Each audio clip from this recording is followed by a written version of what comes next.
Welcome back to my channel.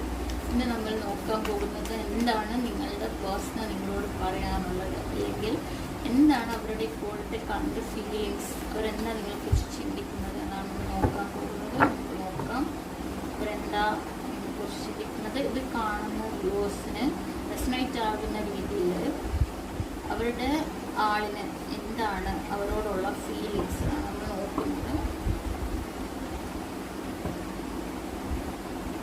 Bottom of deck വന്നിരിക്കുന്നത് king of പെൻഡക്കിളാണ്. King of pentacle എന്ന് പറയുമ്പോൾ ആള് ഒരു കിങ്ങിന്റെ എനർജിയിലാണ് നിൽക്കുന്നത്. ആൾ എക്സ്പ്രസ് ചെയ്യുന്നില്ല. ആളിന്റെ സ്നേഹം ആണെങ്കിൽ പോലും ആൾ എക്സ്പ്രസ് ചെയ്യാതെ ഇരിക്കുന്ന ഒരു എനർജിയാണ്. നമുക്ക് ബാക്കി നോക്കാം ഈ കാർഡ്സ് എന്താണ്.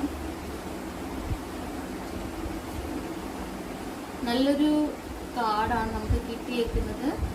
ഉറപ്പായിട്ടും അവർ നിങ്ങളെ കോണ്ടാക്ട് ചെയ്യും. ഇപ്പം നിങ്ങൾ തമ്മിൽ ബ്രേക്കിംഗ് സിറ്റുവേഷൻ ആണെങ്കിൽ അവർ നിങ്ങളെ ഉറപ്പായിട്ടും കോണ്ടാക്ട് ചെയ്യും. ദ ഫൂൾ എന്ന് പറഞ്ഞൊരു കാർഡാണ് കിട്ടിയിരിക്കുന്നത്. ഇതൊരു ന്യൂ ഒരു സ്റ്റാർട്ടിംഗ് ആണ്. അതായത് പുതിയതായിട്ട് അവർ വരാൻ വേണ്ടി ആഗ്രഹിക്കുന്നുണ്ടെന്നാണ് കാണുന്നത്. ക്യൂൻ ഓഫ് പെൻഡക്കിൾ, അതായത് നിങ്ങൾ അവരൊരു ക്യൂൻ ഓഫ് പെൻഡക്കിൾ അത്രയ്ക്കും ഇതായിട്ട് കാണുന്നുണ്ട്. അവരൊരു എന്താ പറയുക, അവരൊരു അതോറിറ്റി പേഴ്സൺ ആണ്. ആള് ഓരോ ഡിസിഷൻ എടുക്കുന്നത് വളരെ ചിന്തിച്ചും കാര്യങ്ങളൊക്കെയാണ് എടുക്കുന്നത്.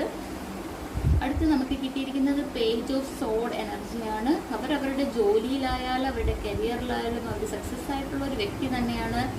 പക്ഷെ അവർ ഉറപ്പായിട്ടും വരുമെന്ന് തന്നെയാണ് കാണുന്നത്. ഉറപ്പായിട്ടും ഒരു മെസ്സേജ് നിങ്ങൾക്ക് പ്രതീക്ഷിക്കാം ഈ വ്യക്തിയിൽ നിന്നും.